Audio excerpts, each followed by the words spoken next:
connection is definitely the key word for this era, for this 21st century.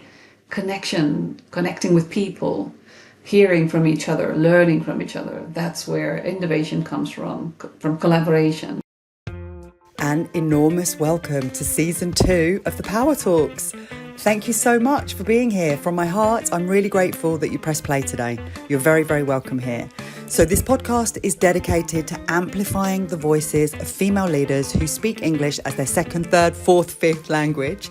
I want to raise consciousness around what power looks and sounds like. Ultimately, what power can be. I'm interested in examining the blocks and the barriers that women experience when it comes to expressing power, authority, expertise, and how that intensifies when we add English. And I'm also interested in how we can break through those blocks, break through those barriers, let go of inherited limitations, and learn to connect to personal power. And from that place, skillfully communicate and therefore lead with absolute authenticity. So I have some incredible guests this season. I'm really excited. Thanks again for being here, and let's go. Today's interview is very, very special and finally here. Let me explain that. This guest was originally going to be on my first season, but we had technical issues and so I couldn't use the recording. So she agreed to be interviewed again, which is a testament to her generosity, and I was so grateful for it because I think what she has to offer is exceptional, basically. And we re-recorded last August. And then for those of you that know me, my mum was sick. And so I paused this passion project to go and be with my mum, who I lost at the end of October. And so I took a little bit of time out just to process that. In fact, this is a very nice moment to say thank you all for your patience with me. I really, really appreciate it. So what that means is that this interview is now 6 months old. However, the strange thing is that due to the current political reality that we find ourselves in, the words of our wonderful guest, Beatriz Arias, are more important and necessary than ever, right? So I'm going to jump straight into the interview today. Enjoy it. So it's an absolute pleasure to see you again. It really is. My pleasure too. Yeah, I really appreciate your time and you know, your attention and your energy and all of those things.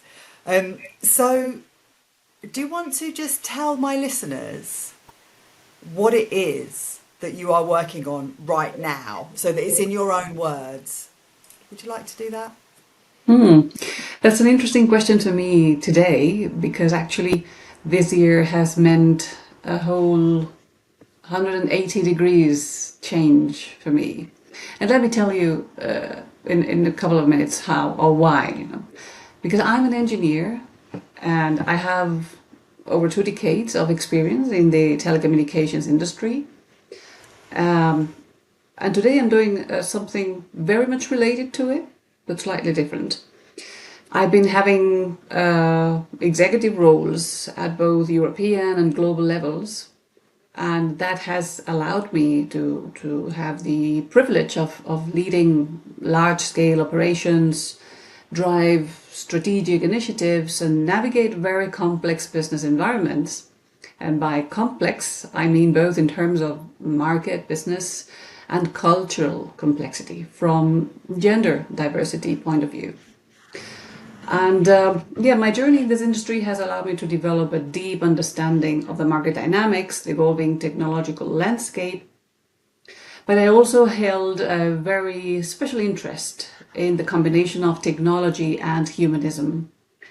That's why maybe I've complemented my experience or this industry experience with certifications in executive coaching, corporate sustainability, also C-level advanced business management.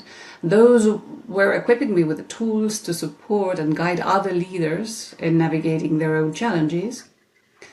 And last year I decided it was the time for me to stop and reflect what I wanted to happen in the literally 50% of my life. So it was time for me to say goodbye to my second home after 20 years, my company. And since then, I took this time to complete a master's in applied philosophy and technology. And that has provided me with a unique perspective on the intersection of ethics, innovation, and leadership in today's business world, which is very, very complex, without precedent. Right now, I am working as a senior operating advisor. So I'm finding now exploring the path to leverage my experience and insights to help organizations thrive in this rapidly changing environment, but also fostering a sustainable growth, keeping humans at the heart of it all, and empowering leadership teams to reach their full potential also with the help of AI. I really want to know then what power means to you. Power. Yeah. Well, Yeah. power for me is the ability to influence on others, helping them to grow. And I want to specify what I mean by this. It's the prompt you leave in the room when you walk out the door. So it has to be a conscious prompt. And I'm saying this because for many years I accepted the fact that maybe I had enriched the discussion with my ideas, even though someone else had arrogated my proposal as if it were his. That happened for a number of times. But I was kind of accepting, happy that at least I was helping others grow. Yeah, but the thing is, that is not leaving a conscious prompt on others. They're not keeping your name in their radar. So you must make sure that your name is the one that resonates. And that is what makes you powerful.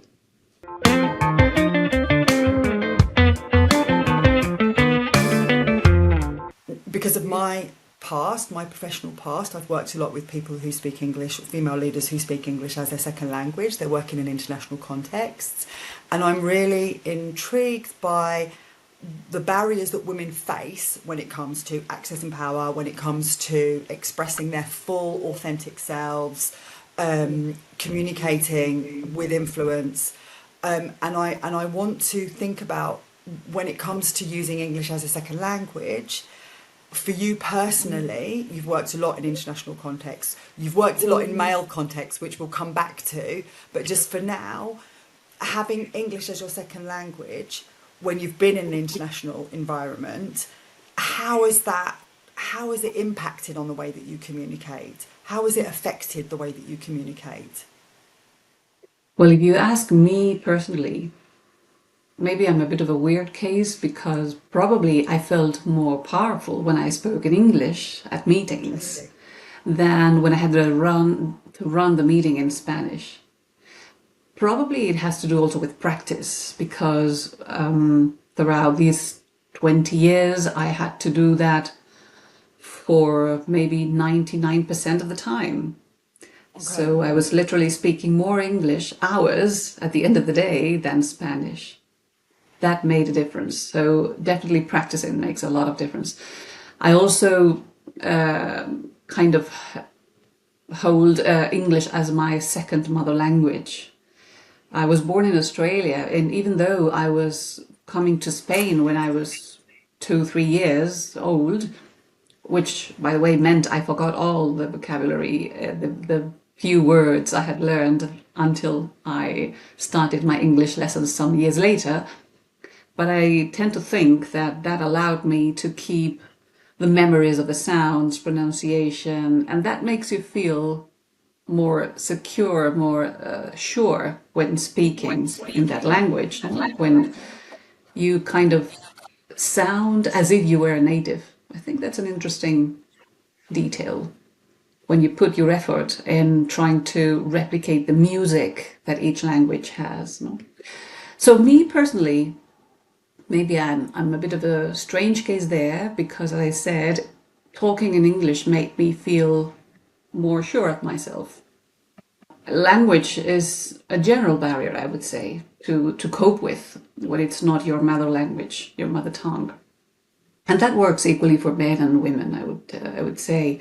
What makes a difference, and I think we'll come to that later, no? What makes a complete difference is the starting point, even before speaking. So it is the way we are socially wired. Women are judged based on their proofs, and men are judged based on their potential, even before speaking. So that has to do with the biases, the gender-based biases, the stereotypes that makes us then judge when you start hearing the other person talking in a foreign language for him or for her, then your bias, of course, magnifies. So yeah, I think we'll talk about that as well. But it is that lens that is unfortunately still fed with lots of unconscious biases that the others have on you, also making you feel less secure, less powerful when you communicate. Yeah, and we internalize those ideas. No, I think that's where it becomes problematic. And then we create stronger barriers because we feed them ourselves. While you were saying this, that was reminding me of a leader. He was a male leader I used to know in my company, who was holding a very high position in the corporation, very high. He was Spanish. His English was not perfect. His pronunciation was easily detectable as coming from a Spaniard talking in English. Did that make him feel less strong or powerful when he communicated? No, because he didn't care too much about the way he sounded. And that was something I learned from him too, to apply in other areas. He was not putting the focus on his pronunciation or maybe making mistakes when picking the wrong word, because he was sure of the idea he wanted to express. And one way or the other, people would understand, because it's much more coming, what you communicate comes much more from the way you feel about it, how passionate you feel about your idea, than from the envelope, the way you communicate, the words you pick for that. That makes like the final magic touch. But 80% of the power of your message comes from the way you feel about it. Absolutely. It's what you're transmitting, no, in the dialogue, under the dialogue, what's coming out of your animal body. You know, what people are responding to is this thing that they can't really explain or identify, but it's energetic at the end of the day, no? This kind of idea of executive presence, something that you take into a room before you even open your mouth, people are feeling it and responding to that. This is something that I think women often lack, you know. We haven't cultivated that enough yet. Exactly, but because we often lack because we are unconsciously feeding that part of what I am missing, instead of putting your energy and your focus in what you do have, the power that you do have already to influence others, right? That sense of perfectionism, that imposter syndrome, we may talk about it if you want. All of these things, ultimately, I think it comes down to your attention. You know, the way that women have been rewarded traditionally is for how we are, and men have been rewarded for what they do traditionally. So what that's done over the centuries is that it means that we have our attention in on ourselves at all times, self-monitoring, self-policing. Are we fulfilling the standards that have been imposed upon us? And whereas men have been, you know, their attention is automatically just out on what needs to be done, because that's what they're being rewarded for. And I think that if once we start understanding that, and we can start to play with, okay, when I walk into a room, my attention is not going to be on this inner dialogue that's telling me, well, my accent's strong, or my, I feel inadequate right now, or whatever voice that we all have, the voice that we have.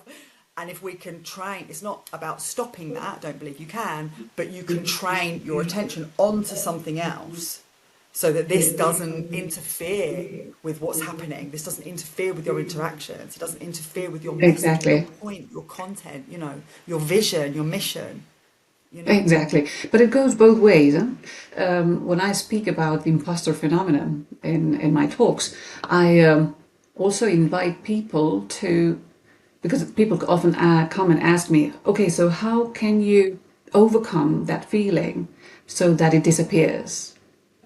So most of the times, what do you say to that? That's but interesting. most of the times it will never disappear because it's cultural and it's so much embedded into the who you are, because that's where you've been brought up to. That's the kind of unconscious messages you've been installing, integrating, so they are part of your personality.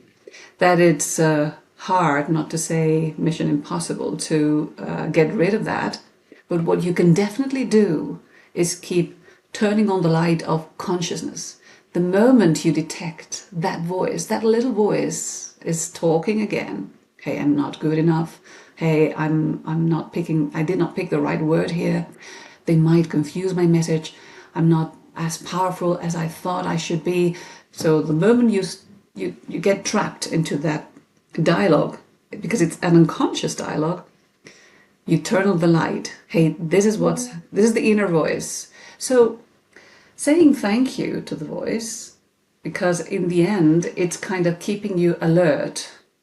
It's keeping your heads up so that you keep improving yourself, keep developing yourself, but not blocking yourself. Take responsibility on your own thoughts about yourself. That's the first recommendation I give when people ask me what to do about it. So you are responsible about how you manage those emotions, those feelings, that inner voice.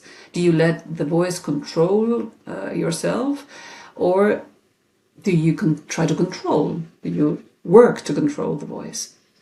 And it's not about blaming the others, because the others are so much biased against me because I'm a woman, I'm a female, I'm the only female in this meeting. Or traditionally, I'm the only female executive leader at the decision table. So that the others are against me. That's also a wrong position, because that will not give you the credibility to be the powerful person you want to become. It will definitely rather go on the other direction. So the others have to do their work too. And in here, This is absolutely, I agree with this absolutely. No, like the context also needs to be questioning itself. Why do I shut down women? Why do I not listen to women? Why do I not take women seriously? How can I facilitate inclusion? How can I be more conscious of my unconscious behaviour? Absolutely. There needs to be, it's not fair that women and women that are speaking English as their second language are doing all the work. That's not fair, right? So absolutely not, but it's also a win-win thing, because organizations have to do their work too if they really want to take the best of their talents. When I hear there is a talent crisis these days, people are talking primarily about digital skills, which I understand are hard to find at senior levels, who all of a sudden have found themselves moving from a much more analog world into a much more digital world. And those skills you don't acquire overnight. While on the other hand, young talents do not have enough experience to hold those senior positions. So definitely there's a gap there. And the key is to combine, to coexist, to make the different generations coexist. Now, when doing so, you're introducing a much more complex problem than the one you had, which is diversity.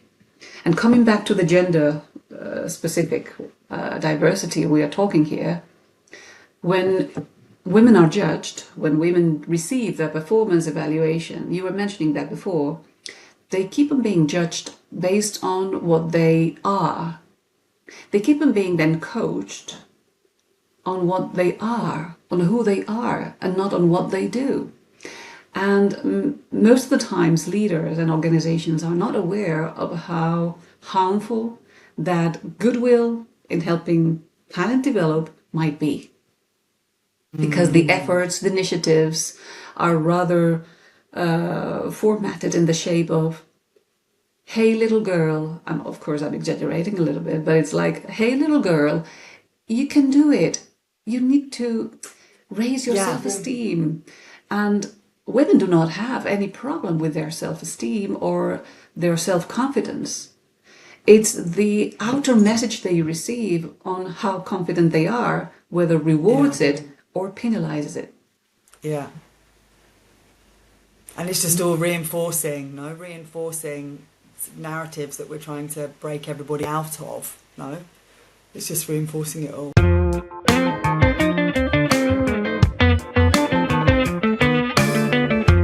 Let's move then into the experiences that you've had as a woman in very male contexts and how that has interfered with the way that you have communicated over the years.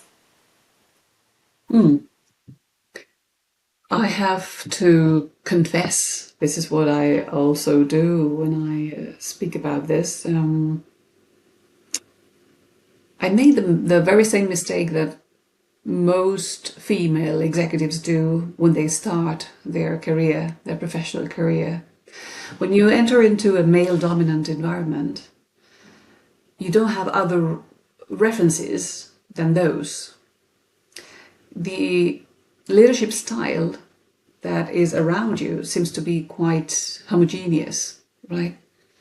So the rules of the game seem to be quite clear. If you want to be heard, you need to play the same rules.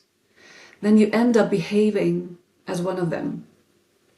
I'm exaggerating again a little bit, falling again into the stereotypes, but that's the way to make also women aware of how important it is not to give up on their own essence.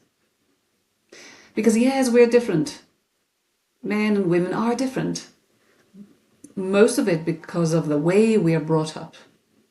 The way we are wired has to do with the way we are educated, with the outer messages. We can speak about that too.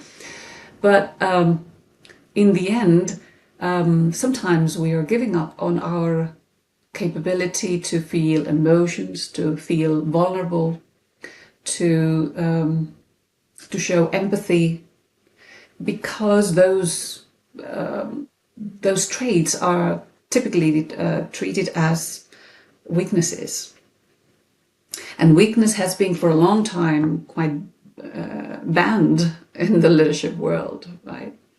Now today, thankfully, the trend also goes in a very different direction. So there's been much more consciousness around leadership and how important it is to make it much more holistic in terms of the skills that a good leader has to have.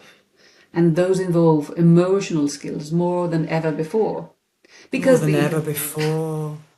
because the business world is so much more complex than ever before.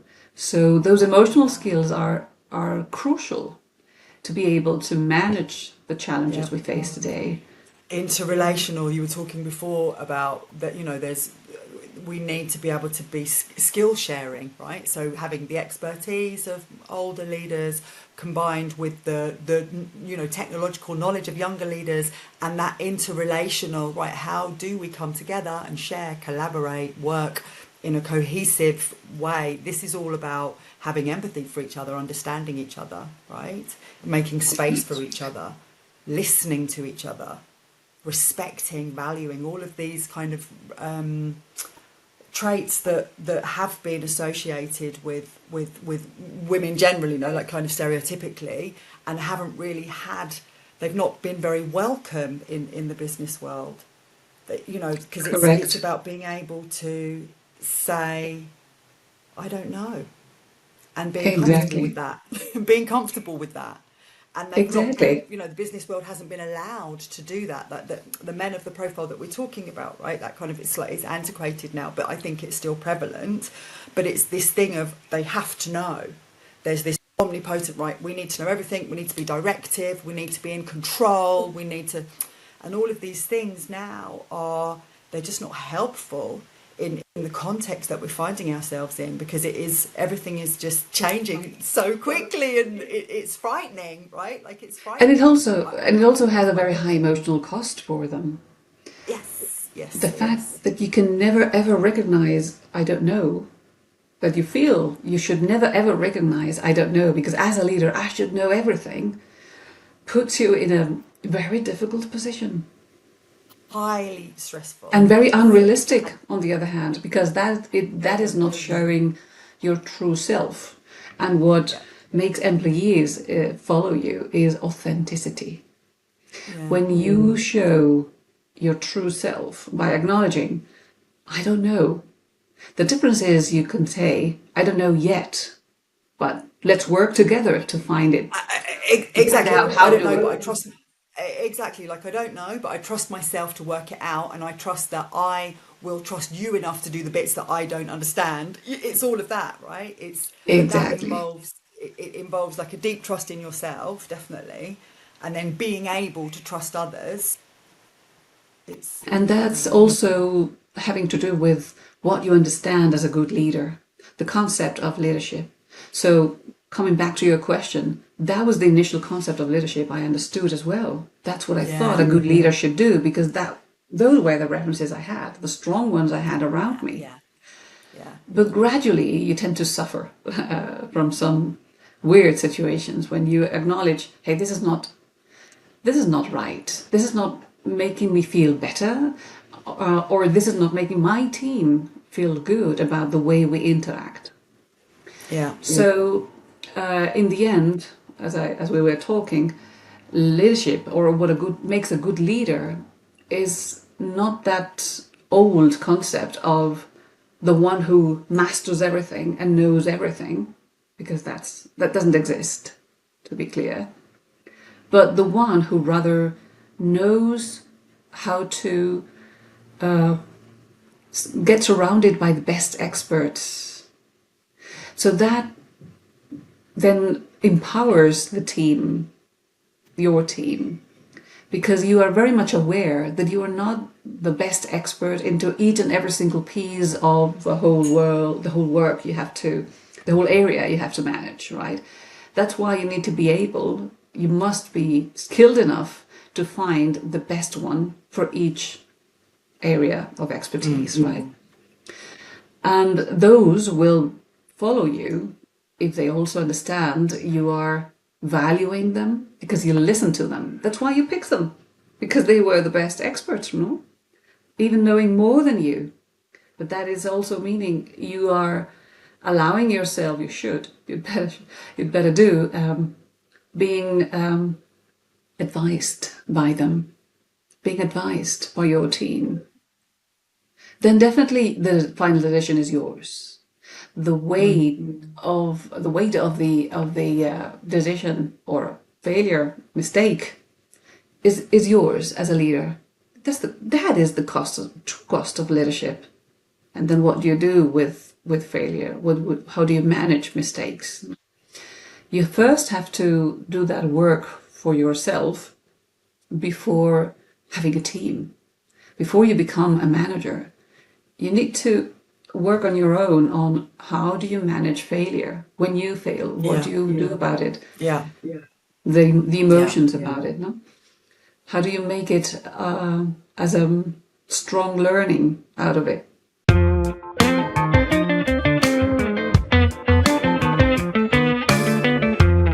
What do you think is what do you think is the biggest thing that you have learned over the years, either from being a woman in a male context, and and being a woman in a male context, speaking English as a second language internationally? Like, what are the biggest things that you've learned in terms of what I mean here is in terms of getting yourself heard, being seen, being heard, being able to have the influence that we've been talking about, you know, being able to transmit authority and be the expert in the room. Like, what do you think is the biggest thing that you've learned over the years, Beatrice? Actually, I'd like to name at least two of them. The first one is endurance, perseverance. So it's true, the world is full of biases, and gender is yet one more. So when you feel yourself being the only woman in the room day after day after day after day, definitely it is an exhausting job. It is exhausting. So you'd better recognize that to yourself. Yeah, I'm tired. I'm mentally tired, and the psychological safety I should be having is not being granted. So I'd better ask for it. I'd better work on the part that is my own, but I'd better claim for the psychological safety all organizations should be having. So this one too. And yeah, that has a cost. When you raise your voice, it has a cost. You're no longer the complacent lady.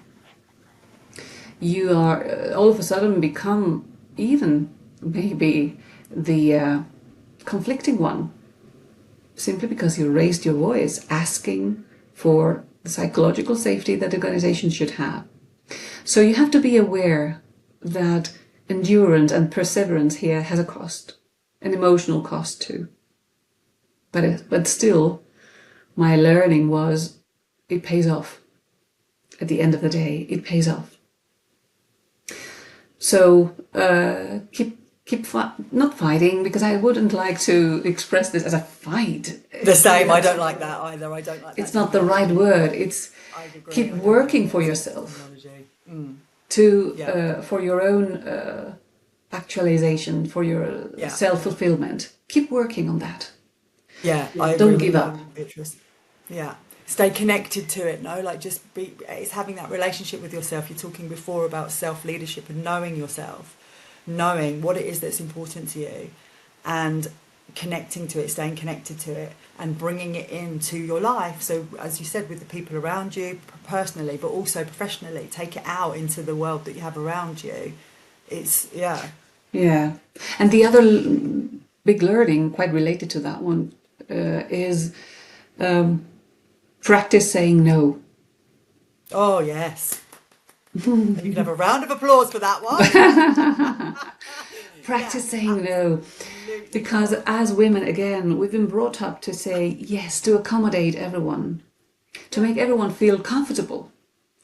So that's typically why we tend to occupy the non-core business-related type of positions. Don't get me wrong. I don't mean that. I don't mean to underestimate or undermine any positions at all, because, by the way, I've had them as well. But typically women tend to occupy supporting functions, not the one business-related that make the decisions. Yeah. And it has to... Yeah, I was just going to say, McKinsey did a really interesting report on that about non-promotable tasks. And it was saying that because women have this tendency to not be good at saying no, or we haven't been conditioned or trained to say no, we're very uncomfortable with it, we end up doing non-promotable tasks, which means we can't progress in our careers, and we can't fulfill potential. And it's the simplest thing at the end of the day. Learning, training. I've got a masterclass on this. Learning how to say no, and understanding why we don't. Right. So that's the rewiring, relearning, unlearning, and relearning, and B, why we have to do it, and then C, how to do it. And it's so simple but so profound, right? It's enormous. Yes, it is.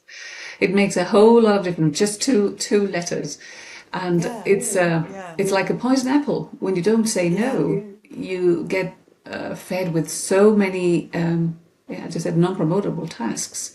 At the end of the day, you're tired. You don't understand why you don't get the promotion, because you're working so hard, and you don't have the mental bandwidth to stop and think and analyze, hey, what's going on here? because you're so busy. There's so much work on your back, and increasing, by the way, that you don't have the clean mind, open mind to acknowledge, to be aware that what you're doing might be a bit useless for your career. And that also connects with the tiara syndrome. I heard that was called like tiara syndrome, that we tend to believe, yeah, well, I'm doing so much of a good job, I'm accomplishing so much, someone will notice, and they'll come and bring the tiara for me and say, very good, very well done, Beatrice, well done, here's your promotion. And that doesn't work like that. That's the fantasy world. Real world, business world, it doesn't work like that. You have to make yourself visible. And that's also sort of plays into a little bit of like Disney fairy tale, women are chosen, right?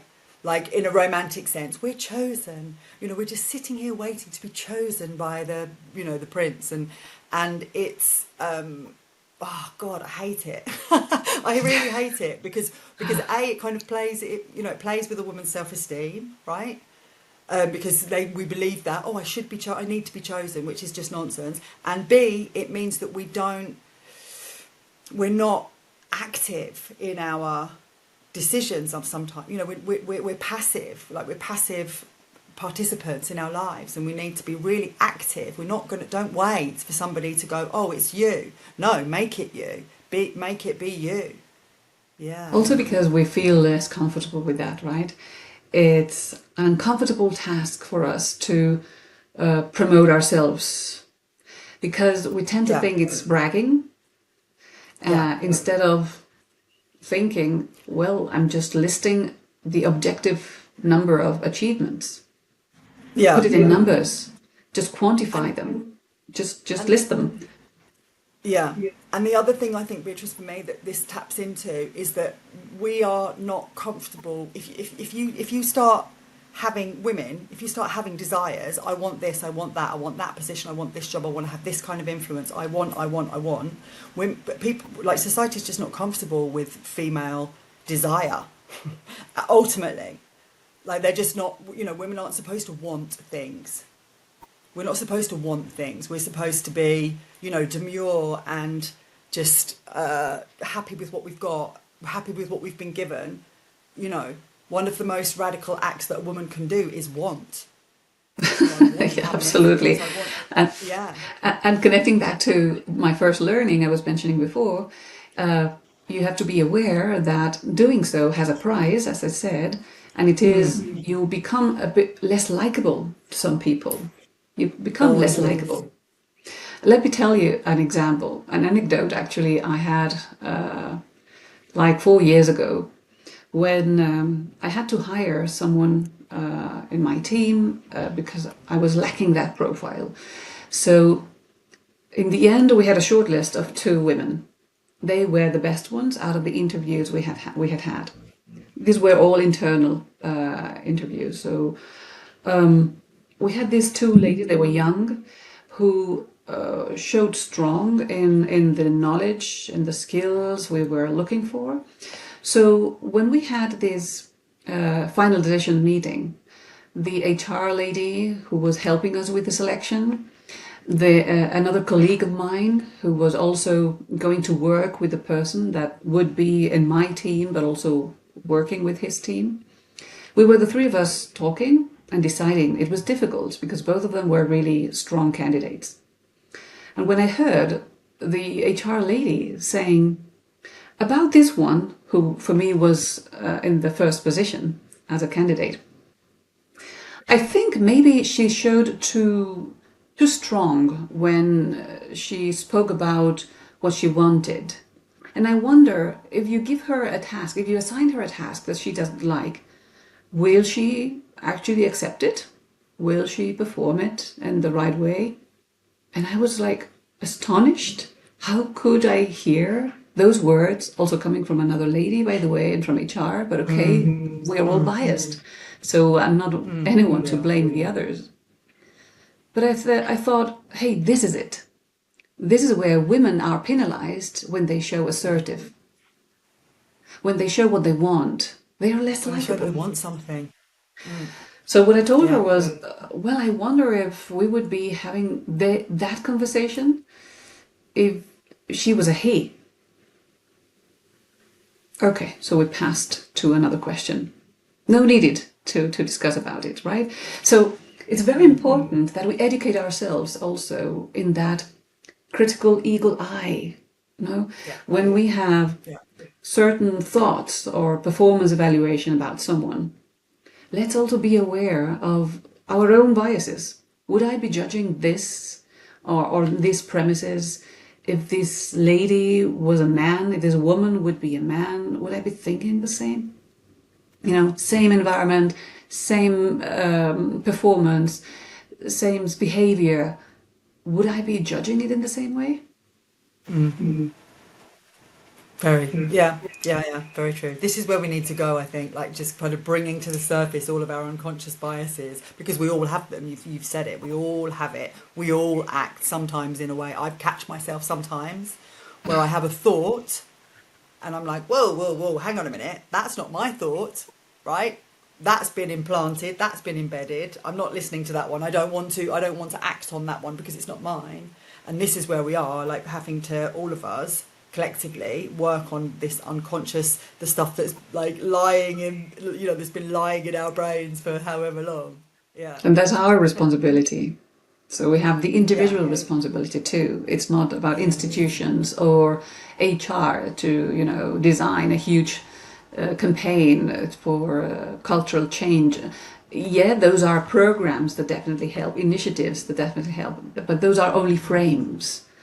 The motion will only happen if each of us as individuals take the ownership, take the responsibility.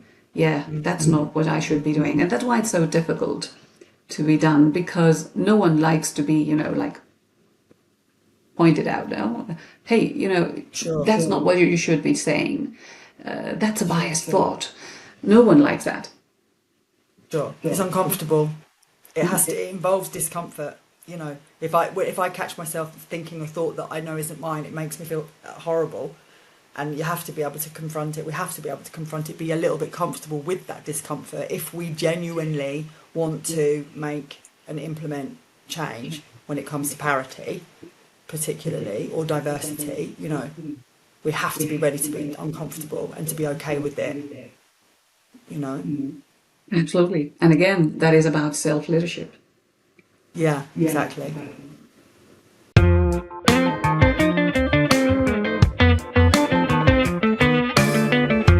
What advice would you be giving to young women, early leaders coming out of starting their professional career? What advice, and even women that are established now, I think, what advice can we give them? What advice would you give them in terms of using their voices more, whether it's in English or in whatever content, whatever language they're using? What advice would you give them? So one strong advice I would give is make yourself be heard. Of course, you need to work on identifying the right resources to make yourself heard. It doesn't mean, you're shouting and imposing, because that's what we were talking about before. No, that's not what a good leader should be doing. Mm-hmm. So work on your emotional resources. Work on your self-leadership. But not as something you're lacking, or as if you're missing resources, or as if you're broken, you're not perfect, you're not complete. You are complete enough. You're good enough, even if you don't have a long experience. You are already complete and very good. Bravo. And then there's the potential, of course. But to show the potential, you have to start showing yourself today, making yourself visible today. So that also means if you don't agree with something, or if you have doubts about something, make your questions, your voice heard. Bravo. And the way that I feel about it is that the world needs us, right? The world needs more women to be using their voices. Absolutely. In a way that is that's connected to their authentic selves and their value system and their true purpose, their true meaning. The world needs it. We need you. I always say to my clients, like, we need you. We need your voice on the international stage. It's as simple as that. Because if not, what are we doing? We're not change. Nothing will change, and we'll still be having aggressive, dominant male leaders that don't care. And we need women to kind of step into their power, and start to really instigate meaningful change. It's not just about the individual, I think, right? It's about it's about all of us. It's about future generations. It's again, it's a win-win situation, because when women are included in the discussions, in the conversations, in the decisions, and now I'm thinking specifically on the technology world that I'm in, that I've been brought up to, being such a low and shrinking minority, or rather increasing minority, because we are having less and less female students in the so-called STEM disciplines. We are having a lose-lose situation, because the way technology is designed, the way AI is designed, is implemented and then embedded into our daily lives, keep pushing women away, keep leaving women behind, because our specific needs, our specific ways of living, of thinking, of feeling are not considered. So that makes us fall behind technology further and further and further. So the digital gap increases. And that's a very dangerous situation for women. Inequalities increase. Our quality of life gets poorer. So it's a much broader, as I said, it's a much broader topic than just thinking about me feeling safe or complacent or not. But it's actually the legacy you can bring to make this a better world. So it's an imperative, Beatrice. Yeah, exactly. And then also much more enriching for the world when diverse voices are included. Because if everyone participates, the final solution becomes much richer. And it's not just a moral topic, it's also a business topic. There are also studies, I think it's McKinsey, who like a decade ago or longer already proved diverse leadership teams, or companies who had more diverse leadership teams at their executive level, proved to have like 50%, above 50% better results than their competitors with a much less diverse leadership teams. So it's a business topic. It's not an ethical or moral topic. It's really a business topic. Mm-hmm. Come on, people, you can do it. We can do this. I have faith in all of us. I do. I have a lot of faith in us. I do. I am a believer in humanity and what we're capable of. I do believe. I am optimistic. I realize there's been also general consciousness movement, right? There are topics that we penalize today that we wouldn't do when I was 10 years old, right? So I acknowledge there's a lot of improvement, societal improvement there. But of course there's also conflicts. We're talking about the complexity, right? Conflicts, crisis, polarization. There are extremes becoming much louder than before. Yeah, but that happens because we are moving also in the right direction. When we are judging those as extreme positions, we are much more aware today than what we were 30, 40 years ago, that is not correct. That we should be doing something. There's something still missing, something still to be done, to be worked out, so that we become to a much more stable situation. No? So that's a sign of movement. And I also believe, I'm optimistic, we're moving in the right direction, even if there are phases that are unfortunately not so good. Brava. Thank you. Thank you so much. Thank you. Sarah, thank you for this really very interesting talk. It's always such a pleasure to talk to you. I love what you're doing in the world as well. You know, it's really important what you're doing, and I love it. So thank you.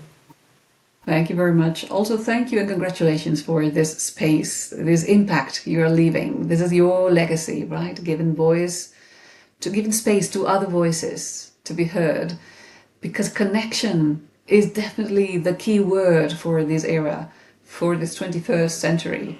Connection, connecting with people, hearing from each other, learning from each other. That's where innovation comes from collaboration, right? Or it has, again, to do with the business world we were talking about before. Absolutely. And this is, I mean, for me, these talks are about amplifying the voices of female leaders who speak English as a second language, so that we can really together, collectively, actively redefine what expertise looks and sounds like, what authority looks and sounds like, what power looks and sounds like. It's a tiny contribution to that shift, no? And also, I mean, for me, it's fascinating because I get to speak to incredible women like you. Thank you very much. I'm learning every time. I'm learning. It's amazing. Thank you very much. Another learning I was thinking before, and I almost forgot, is about communication. Since you mentioned again the word communication, as women, we tend to kind of apologize for speaking when we open our mouths in a meeting, in a crowded meeting. We tend to start with things like, "I might be wrong, but," and that was again one of the situations I learned from myself, from my own experience. After being for 1 year in a position, I was the newest in the team, because all others were there like for 10 years, 12, 15 years, and I had arrived and been there only for 1 year. So when we had this quite difficult meeting to discuss about new things to implement, I started unconsciously by saying, "Well, I'm only for 1 year here, but," and then I started to express my own idea, which I had minimized just by starting with that horrible sentence. And I did thank the HR lady who spoke to me later on, one-on-one, one-to-one, and she said to me, "Don't do that to yourself again. Don't minimize your message, because that is taking power away from you," right? And we women at communication tend to do that, to minimize our power. With that in mind, I would like to clarify something. This podcast is my enormous contribution to redefining what power looks and sounds like. So what did you think? Did you enjoy that as much as I did? I hope so. Please feel free to join the conversation. I'd love to hear your thoughts on the topics that we talked about today. And if you are a woman who speaks English as your second, third, fourth, fifth language, I really hope that you feel inspired to use your voice more. The world needs you more than ever.